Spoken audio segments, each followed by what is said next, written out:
everyone, I'm Ben with the BTC Sessions. I'm here at the Calgary Zoo, and today I'm going to be checking out Ledger Live. Now, this is a piece of software that goes on your desktop, Mac or PC, that allows you to add and maintain a Ledger device in all of your cryptocurrency accounts. Now, if you haven't used the Ledger before, I have done videos on both the Ledger Nano S and the Ledger Blue. I will link to those below, but I'm going to go through this as if you have a brand new device. So if you've never used Ledger before, this video is also for you. So let's check out how Ledger Live works.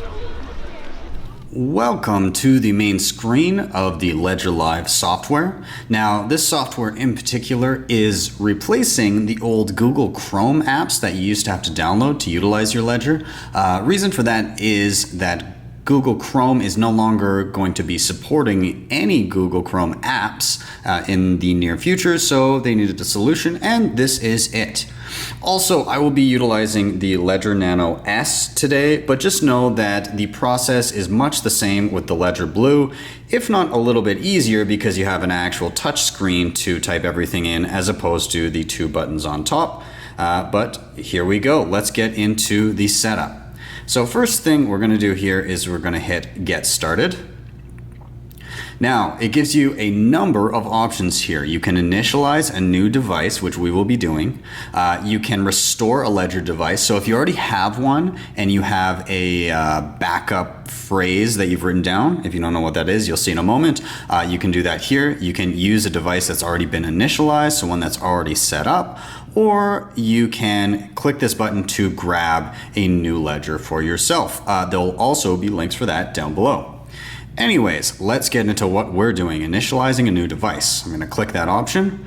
You're going to choose Ledger Nano S or Ledger Blue, in this case, the Nano S, and hit Continue. From here, you're going to connect the Ledger to your computer. So I've already got the USB set up. I'm just going to plug it in here. There we go. Now you're going to press both buttons simultaneously as instructed on the device itself. So I'm going to press both. So on the right side, there's a check mark. On the left side, there's an X, and it asks if I want to configure this as a new device, which I do. So I'm going to hit the check mark. Now I'm going to choose a PIN code. So to do that, and by the way, choosing an option is either one of these two buttons to actually select it. So you can scroll through options right and left. To select, you press both buttons at the same time. So I'm going to hit both buttons. And now to go up and down, I'm going to be pressing the right and the left button. So I'm just going to use a really simple PIN code for this example. So I'm just going to go 1. I hit both buttons to select. Go up, hit 2, both buttons to select, up, hit 3, both buttons, and I'll go 4, both buttons. Now, once you're done, you do not have to have a full 8-digit PIN code. It's recommended, but you don't have to. You can have as low as a 4-digit PIN code. Once you're done, you just navigate down to 0 and below, and there's a check mark to say that you're finished. Now, I'm going to confirm the PIN code once, so I'll just go 1, 2, 3, 4, and find that check mark. Boom. Okay, next we're going to write down our recovery phrase. Now, if you're unfamiliar, what is a recovery phrase? Well, essentially, this device is storing a key to an account, to a cryptocurrency account. Now, if you only have one key and you lose that one key, well, tough luck. You're locked out and nobody will ever be able to replicate that key just from chance of trying. So you want to make a backup, and that's exactly what this is. It is the key to your account represented as a number of words. So we're going to go ahead and we're going to write down our recovery phrase here.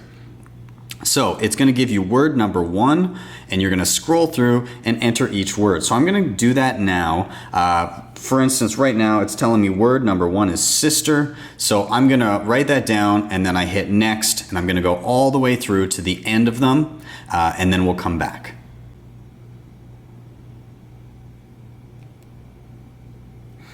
All right, so I've written down all 24 words required for my backup phrase. I've got them beside me here, and now it's telling me I need to confirm my recovery phrase. So I hit my 2 buttons to move on, and it says confirm word number 1.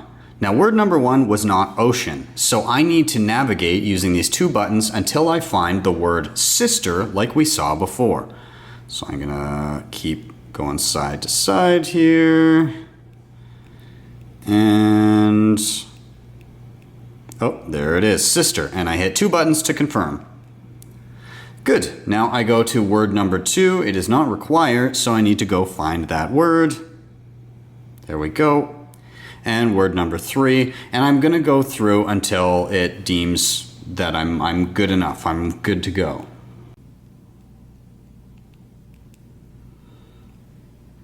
Okay, I have gone all the way through. It actually makes you check every single one of those passphrase words, and there are 24 of them. So it is a process on the Ledger Nano S. That said, I understand why they did this. They've actually moved away. They used to only make you double check, I think, 3 words, which was convenient but not as secure, because if you'd written something down wrong, then you were kind of screwed. So it is nice, and I do understand why they've done this. So it's now telling me my device is now ready. I'll hit both buttons. And I believe now I can go ahead and hit continue. Okay, so now that everything is all set up here, I have my backup phrase, I've got everything. All I have on the device is the settings. So I need to install some apps, but first on the screen here, I have a security checklist. So did you choose your PIN by yourself? Yes, we did. Did you save the recovery phrase yourself? Yes, we did. Is your Ledger device genuine? Okay, we use this to check now. So it's gonna check if it was created by them. Okay. So it brings up this thing on my device that says allow Ledger Manager, and that's going to allow this set of software to check my device to see if it's legitimate. So I'm going to hit yes, the check mark. And it looks like we're good to go. So I'm going to hit continue on my computer screen here. Now, this is a password lock to get into the software on your computer. Now, why would you want this? Well, it's because this software now actually stores balances so that you can at least see what is on your device without needing to have it plugged in. So it stores previous balances. So you probably want to secure that information in some way, shape, or form. And for myself, I will be doing a password, but for the purposes of this video, let's keep it simple. Let's just say BTC sessions. BTC sessions. Okay, and then I can hit continue on the computer. All right. Analytics and bug reports, do you want to send info to them? I'll say yes, I want to report bugs if they come up. I'll hit continue. My device is ready and there's confetti everywhere. Awesome. Let's open Ledger Live. Okay. So just a little general disclaimer about trading, so on and so forth. Got it. And here we go. Everything is officially set up. You're ready to install software so that you can start managing your cryptocurrency on your Ledger device. So the next thing we're going to want to do is we're going to want to install software so that we can deal with various coins on this device. For the purposes of this video, I'm only going to be dealing with Bitcoin, but it works much the same. Let's see how that goes. So on my computer screen here, I have an option to hit Open Manager. So I'm going to do that. Now, my device is already connected. I can install apps on my device here, and this is their catalog of various coins that they can support. So you can search around for the coin of your choice. Right now, I just want to install Bitcoin. So I'm going to go ahead, I'm going to hit Install. Now on the device, I can see it says processing. When it's finished installing, you will see it pop up on the device itself, and on your computer screen, it will say that Bitcoin is now installed on your device. You can hit close. Same goes for any of these other coins below. Now, if I'm done with this, I can go out and we can take a look through the actual application and see what we have here. So over on the left-hand side, I have my menu here, portfolio, send and receive, the manager, and exchanges. Okay, so I'm gonna go ahead, I'm gonna go to portfolio. Right now, it says that I don't have any accounts, so I need to add an account. We're gonna go hit add. We're gonna choose the asset, and it was Bitcoin that I had just installed on my ledger, and I'm gonna hit continue. From here, it says open the app on your device. So right now I only have two applications here. I've got Bitcoin and my settings. So I just navigate to Bitcoin and I'm gonna open it by pressing both buttons at the same time. And then I'm gonna hit continue. Now, all I have here, because this is a new device, is an option to add a new account as opposed to previous accounts that I already had open on this ledger. So you get the chance to name your account. You can change it later, but I'm gonna go ahead and call this one BTC Sessions Test. And then I'm gonna do a little check mark and hit add account. Now my account is successfully added to my portfolio. I can add more on, or I can hit close. I'm gonna close that. And I'm now sitting in my portfolio. This would be an aggregate of all coins that I hold, but then I can go into specific accounts down below here. I can see my BTC Sessions Test. Now, let's just take a look at what that account looks like before we get into anything deeper. So if I tap on it, look, it looks like I don't have any crypto assets yet. So it gives me the option to receive here. Otherwise, it would show a balance. So let's go ahead and hit receive. Once again, it's asking me to open the Bitcoin app on my phone, or sorry, on my device. I'm just gonna hit it open. Now, it already was open, but I can just hit continue here. Now it says verify the address on your device. Now this is going to make sure that your computer itself has not been compromised. So when I hit verify, it shows me a QR code, which is my address, and it shows me a string of digits, which is also my address. On the device, it shows me the same string of digits. So what I'm doing here is I'm taking a peek and I'm saying, does this number that it's showing me mesh with what I see on the screen? And it does, so I'm good to go. I can send Bitcoin to the address presented on my computer. I can hit the check mark on my device and I'm set. Now, I do have a wallet open on my phone ready to send over some Bitcoin to my ledger. So I'm just gonna open that up. Now, if you're curious what wallet this is called Samurai. I highly recommend it for any Bitcoin user. These guys consistently are very, very active in making sure that they implement as many features as possible into this wallet, and it's pretty easy to use as well. So I'm just gonna go ahead and I'm gonna send over some Bitcoin. I'm not gonna get deep into how this is happening here, but I'm just gonna hit send. I'm going to scan that QR code. All right, and I'm going to send over an amount. You know what? I'm just going to send the max amount, I believe.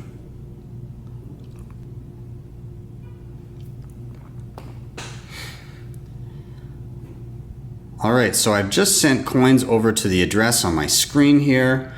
We should see those pop up momentarily. I'm just going to X out of this screen and go back to my portfolio. Perfect. I have just seen it pop up here, so you can see my balance and it has gone up right here on this little timeline. If I scroll down, I can go to my BTC Sessions Test to actually see the transaction coming in. I can see it's received, though not confirmed. That can take about 10 minutes or so. Or I can navigate back to the portfolio, and again, it also shows my last operations or my last transactions. So that is all there for me. Now, while we're at it, let's take a look at a few other things. If your transaction is not showing up, it could just be that you need to hit this synchronize button up top here in the right, and that will scan the blockchain to see any incoming transactions. Again, if you want to change your US dollar to another currency here, that would be in the settings. So let's go ahead and change that because I am in Canada. So I go to settings, top right here, there's a little wheel. I will go to counter value, which is just in the general tab. There's a drop down and I can go and look for Canadian dollar and click that. And this gives me lots of other options, changing my password, all that stuff, developer mode, where I get my rate from, so on and so forth. So I'm pretty much good to go there. I don't need to do anything else. So let's go back to my portfolio and I can now see the Canadian dollar value of what I've got here. And same goes for the BTC sessions test here.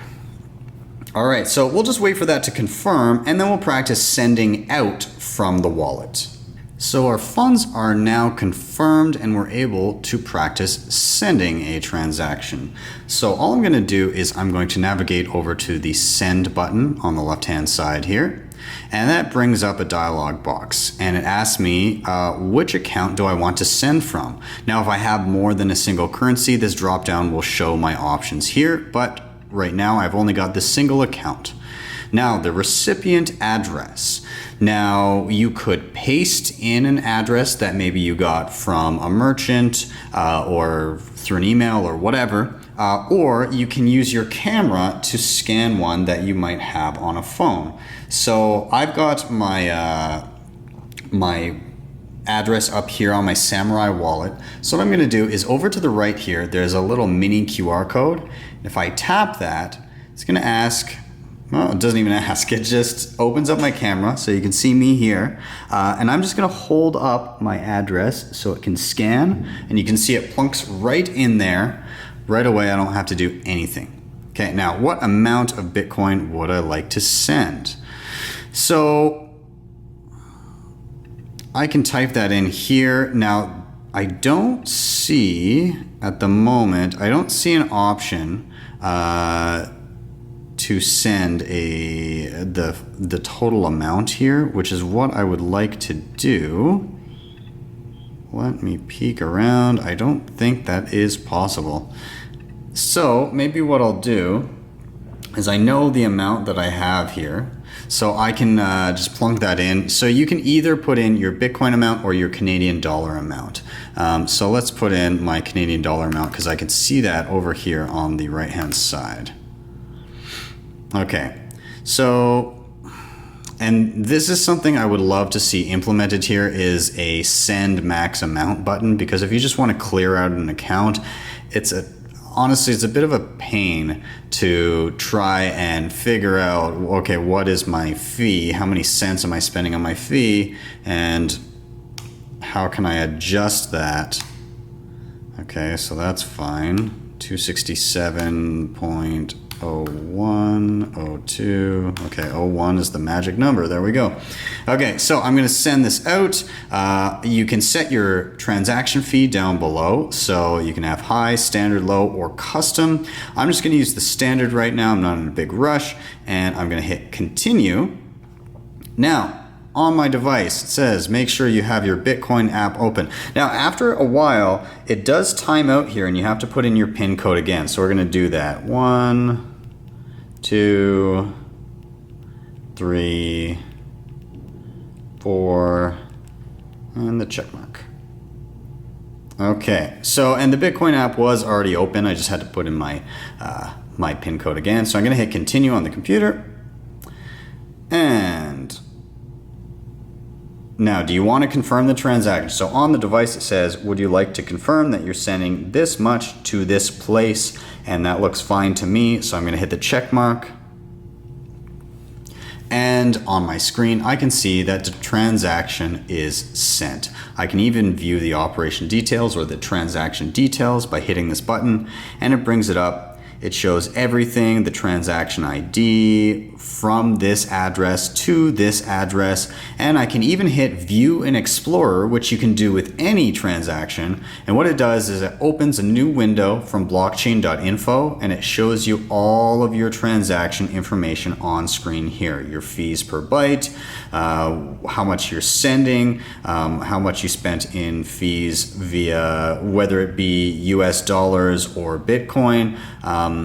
So it's all there for you to see. Okay, so we've got that all set up. We've not only received, but we've also sent a transaction. Let's just look through a couple more things before we wrap up. All right, so we're gonna take a look down here. We're gonna try adding one other currency just so we see what that looks like on the screen. So I'm gonna go on the left side of the screen here and hit Manager. Now it's telling me that my device is already connected. If it wasn't, it would tell me to do so. I need to navigate to the dashboard of my device. So what that means is currently my Bitcoin app is open on the device. I need to get out of that. So I'm just gonna hit the right button, and that goes through a menu. I'm gonna go down, and there's an option to quit the app. And you select that by hitting both buttons at the same time. And that takes me to my dashboard, and you can see it moves on and it bumps me right into the manager, and it shows me all of the possible apps that I could add. So all I'm gonna add right now is Ethereum, just to take a peek at what it's like having two different currencies on the device. I'm gonna hit install. It says processing here. And once it's finished, I can see now on my device, I can see settings, I can see Bitcoin, and over to the right, if I navigate that way, I can see my Ethereum application right now. On my computer screen, it says it's now installed. So if I go back to my portfolio now, I can still see that I only have a balance of Bitcoin here, and I don't see Ethereum yet. So why is that? Remember, we need to add an account. So I'm gonna hit add account. I'm gonna drop down and I'm gonna pick my asset. So we just added Ethereum to our device. We're gonna select it here. We're gonna hit continue. And now it says connect and unlock your device. It already is. Open the Ethereum app on your device. So I'm gonna hit both buttons. I've selected Ethereum on the device. And I can now hit continue. And finally, we just have to give this a name for the account. So let's go ETH test. We'll do our check mark to the right and then hit add account. Account added successfully. I can add more or I can close. I'll just go ahead and close. And now we see that we have two different accounts there. I can go into Ethereum. I can see that I don't have any assets yet, but if I wanted to receive, I would hit this receive button here. Now, I hit continue, and I can see verify address on address. Just like with Bitcoin, I hit verify, and it's gonna show me a QR code, a string of digits, and I get the string of digits on my device as well, which I would then confirm by hitting the check mark. And I'm good to send Ethereum to this address and maintain it there. Now beyond this, let's just take a quick look at some of the other features in here. Namely, let's see what the settings lets us do, and let's finish up on the side menu here. So for the side menu, the only other thing that you see other than your accounts down below on the side are the exchanges tab. So if you hit exchanges, it just gives you a number of suggestions for places that you can go to trade coins for other coins. So perhaps I had Bitcoin and I wanted to switch it to Ethereum. All of these places will allow me to do that through different means, and then I can send it back to my ledger here. I'm not going to go into how these platforms function because they are separate websites that take you away from the Ledger platform, but feel free to poke around there. Finally, let's take a look at the settings wheel up here. We already dove in a tiny bit to change our currency, but let's just see what we have here. So we've got our currency, which we changed earlier. We have our rate provider here, so I can see I can choose Quadriga or Kraken if I'm dealing with Canadian dollars. US dollars will give you more options. The display language, you can drop down here. Your password lock, you can turn that off or on. You can report bugs, analytics, developer mode. If you're getting deep into the weeds here, you can go into there. Let's head over to the next tab, currencies. So you can edit the individual settings of each currency. With Bitcoin, that pertains to the number of confirmations before you can go ahead and send a transaction out. So it's set to 2 confirmations here. I can toggle that by pressing up and down. I'm just going to leave it as it is. And same thing, I can switch to Ethereum. I can get my rate provider here for Ethereum. I can look at all the different rates there. Or I can hit the number of confirmations before I can spend. Just like with Bitcoin, I can go up and down. Now this looks like a high number, 120, but remember transaction confirmations are a lot shorter with Ethereum. Let's head over to About. Really simple stuff here. You can get details about the version you have, terms and conditions, privacy policy. And then for help, there is some stuff in here. So you have your support here. You can contact Ledger. You can clear the cache of everything for that's stored for the blockchain as far as transactions and everything. You can export your logs.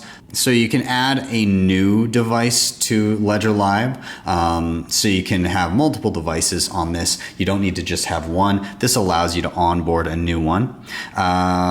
You can have your user data directory, and you can reset Ledger Live. Now, what does that mean? That means that all of this data that's stored here, your portfolio, your transactions, this is actually stored here. What isn't stored on your computer is the private key, the key to your account. That is stored inside the Ledger device itself. So if this sensitive data, maybe you don't want this, maybe you're not using your Ledger anymore, maybe you're getting a new computer, you want to clear out all of this data. So by going into the settings, going into help, and down to the bottom, you can reset Ledger Live. And what does that look like? Well, hell, let's do it. We're gonna hit reset. And it gives you that warning, erase all Ledger Live data stored on your computer, including accounts, transaction history, and settings. The private keys to access your crypto accounts in the blockchain remain secure on your Ledger device and on the recovery seed, the string of words that we wrote down earlier. So your keys are already off of your computer. This is just getting rid of that transactional data maybe you don't want other people to see. So let's hit reset. And that wipes the entire program here, and we're back right where we started. So what does it look like if we want to get back in? We can hit get started, and remember, before we initialized a new device, now we can go ahead and use a device that's already initialized because we already set up the Ledger itself. We just want to use it with the software. So if I click that, I can go to Ledger Nano S again and hit continue. And it asked me these security checklist questions. Yes, I chose my own PIN. Yes, I wrote my backup. Is my Ledger genuine? It's gonna check. It's telling me to go back to the dashboard, so I gotta quit the app I'm in. Once I'm back there, it's gonna ask, can I allow the Ledger manager? All right, my device is genuine. We're set here. I hit continue. Do I want a password for this time? Now this has reset the password for this software, so I would have to reset it again. That is optional. I'll skip it for now. Same, do you want to send bug reports and so on and so forth? Hit continue, and we're good to go. Open Ledger Live. Here we go. All right. Now, look, we don't see any accounts. What happened? Did our money go away? Did we lose our accounts? No, we didn't. We're going to add accounts. So all we're going to do, we're going to drop down, let's choose Bitcoin, and we're going to hit continue. Now it tells me to open my Bitcoin app. All right, continue. And then it's going to check for any open accounts with this device. Now here you'll notice it says add an existing account. So see existing account. Now there's no Bitcoin in because remember we sent it back out, but it recognizes that I had initialized an account with my ledger. So I can go ahead. What didn't save was the name I designated for it on this piece of software. So I can rename it whatever I want, or I can go back to saying BTC sessions test, and I can hit add account. Close, and if I go into BTC sessions test, look, I can see my old transactions that I did before. So all in all, that's pretty much it for the ledger. I tried to cover as much as possible with this. Obviously, I can't hit everything because it's going to get a little long, but hopefully that gave you a good overview of Ledger Live and how to use it with your Ledger device. Thank you guys so much for watching. Please don't forget to hit like and subscribe, drop a tip if you're able to, and share this video. Also, if you'd like to pick up a Ledger Nano S or a Ledger Blue, there are links below to do such. I will see you guys next time on the BTC Sessions. It's gonna be my lucky day.